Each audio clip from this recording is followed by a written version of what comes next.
Jy is moeg van in dieselfde ratreis vassit elke maand, mamma. Dieselfde ding oor en oor en oor en niks verander nie. Jy sê vir jouself dat hierdie maand gaan dinge beter gaan. Jy sê vir jouself as jy net harder werk, gaan dit beter gaan. As jy net meer ure insit, gaan dit beter werk. Maar weet jy wat?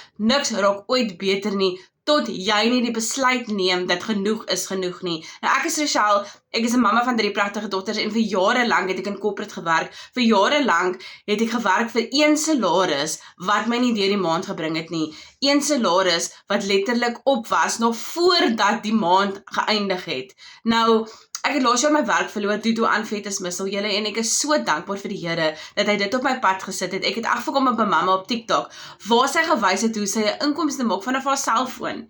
En julle, ek kan vir julle sê toe ek hierdie plans en hierdie blueprint wat my gewys het presies hoe ek $1 inkomste kan maak vanaf my selfoon, toe het alles begin verander.